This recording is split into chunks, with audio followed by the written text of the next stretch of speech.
नमस्कार दोस्तों, आप पढ़ रहे हैं कक्षा 10वीं एनसीईआरटी गणित। आज हम पढ़ेंगे प्रश्नावली 4.1।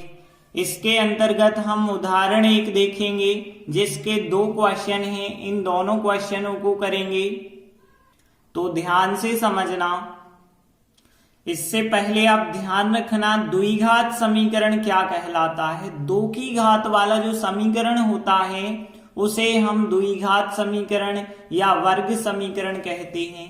और द्विघात समीकरण इस रूप का होता है, ax वर्ग प्लस bx प्लस c के रूप का होता है। ध्यान रखना यहाँ पे जो a b c है वो वास्तविक संख्याएं होती हैं और कभी a का मान 0 नहीं हो सकता है। ध्यान रखना, जैसे देखिए ये लिखा एक द्विघात समीकरण, ये लिखा एक द्विघात समीकरण, ये भी लिखा एक द्विघात समीकरण।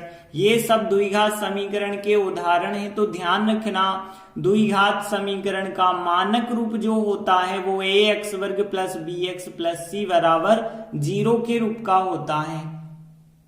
तो देखते हैं उदाहरण 1 है, निम्न स्थितियों को गणितीय रूप में व्यक्त कीजिए। मतलब यहाँ पे ये सवाल क्या है, एक स्थिति है। अब हमें क्या करना है, इसे गणितीय रूप में व्यक्त करना है। गणितीय रूप में व्यक्त करने का मतलब हमें इस सवाल का एक द्विघातीय समीकरण बनाना होगा। तो सवाल पढ़ते हैं, जॉन और जीवंती के पास कुल मिलाकर 45 कंचे हैं। तो देखिए यहाँ 2 व्यक्ति हैं जिनके पास कुछ कंचे हैं। और कितने कंचे हैं? 45 कंचे हैं। दोनों यदि 5-5 कंचे खो देते हैं तो अब उनके पास जो कंचे बचे हैं उनका गुणनफल 124 है। अब हम जानना चाहते हैं कि आरंभ में उनके पास कितने कितने कंचे थे। तो देखिए पिछले अध्याय में जो हमने ऐसे ही सवाल किए थे उसमें क्या करते थे, 2 चीजें जब भी हमें ज्ञात करना होता था, एक को हम x मानते थे, एक को y मानते थे। लेकिन यहाँ पे ऐसा कुछ नहीं करना, एक लाइन को पढ़ के हम मानेंगे और एक लाइन को पढ़ के समीकरण बनाएंगे। तो देखिए यहाँ पे हम मान के चलेंगे जॉन के पास कंचों की संख्या जो है वो x है। तो देखिए हमने माना आरंभ में जॉन के पास कंचों की संख्या कितनी है, x है। अब देखिए जॉन और जीवंती के पास कुल मिलाकर 45 कंचे हैं।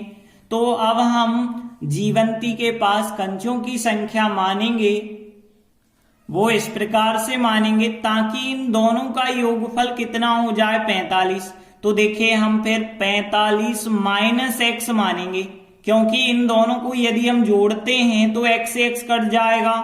तो यहाँ योगफल कितना हुआ, फिर 45 हुआ। तो ध्यान रखना जब भी कहा जाए कि इतना योग है तो आप एक तो x मानना, दूसरा उस संख्या में से योग में से x घटा के मानना और फिर आगे प्रश्न पढ़ना। तो देखिए कहा गया है प्रश्नानुसार दोनों के 5-5 कंचे खो जाते हैं। मतलब जॉन के भी 5 कंचे खो गए, मतलब 5 घटा देना, और जीवंती के भी 5 कंचे खो गए तो 5 यहाँ पे घटा देंगे। फिर इन दोनों का गुणनफल प्रश्न में बताया गया है 124 है।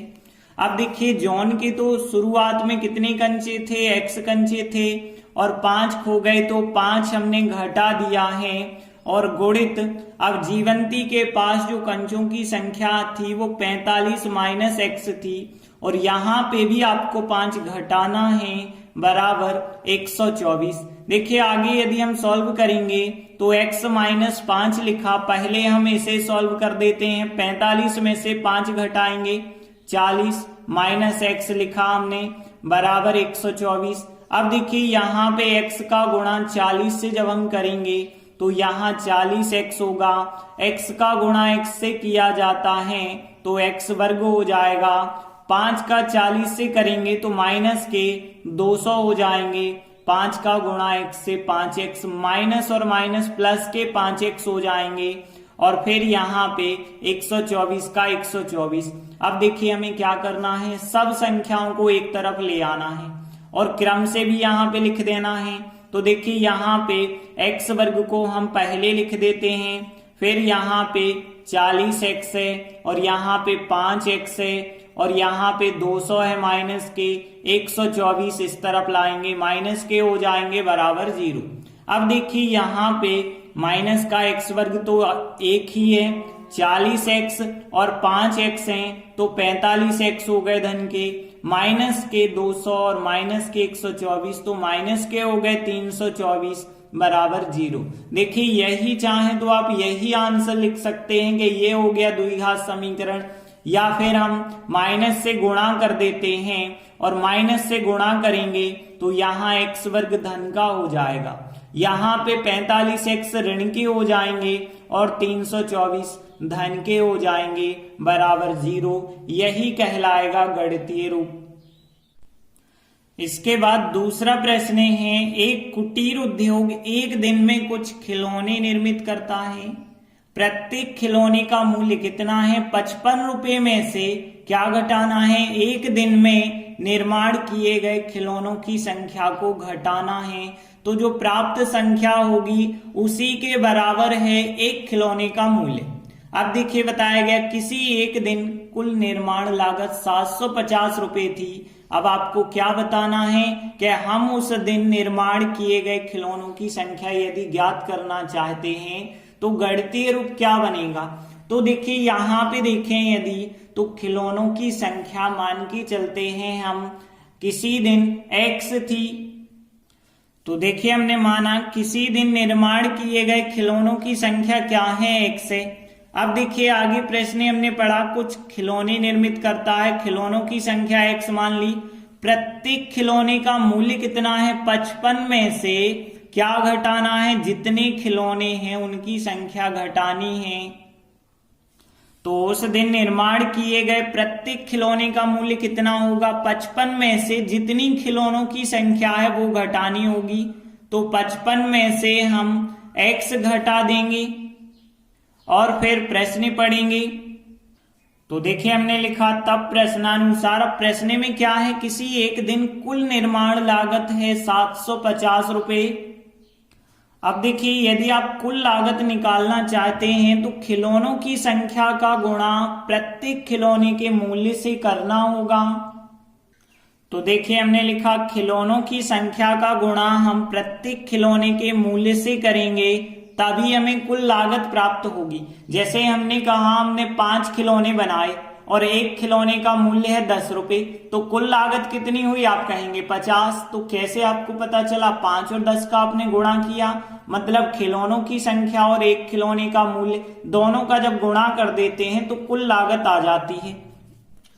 तो यहाँ पे भी हम खिलौनों की संख्या का प्रत्येक खिलौने के मूल्य से गुणा करेंगे, मतलब x का गुणा 55 माइनस x से करेंगे।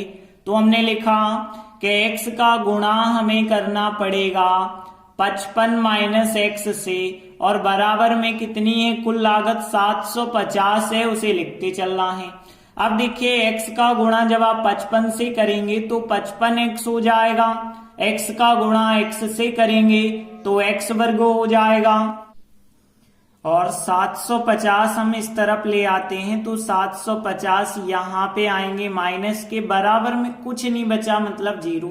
अब देखिए हम क्रम से लिखना चाहेंगे तो पहले हम x वर्ग को लिखेंगे, फिर प्लस के जो 55x हैं इनको लिखेंगे, फिर माइनस के 750 को लिखेंगे। अब ध्यान देना बराबर 0 ही रहेगा, यहाँ माइनस का x वर्ग है। वैसे आंसर तो हम यही कह सकते हैं, लेकिन यहाँ x वर्ग को हम धन का बनाते हैं तो माइनस चिन्ह का हम गुणा कर देंगे, और माइनस का जब गुणा किया जाएगा तो x वर्ग धन का हो जाएगा।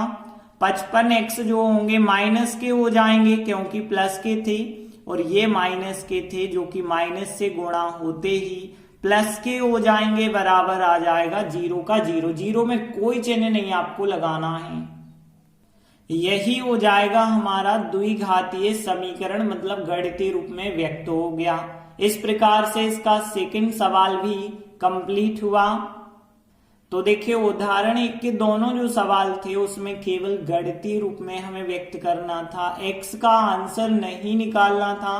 तो हमने समझा कैसे गणितीय रूप में हम व्यक्त करते हैं। धन्यवाद।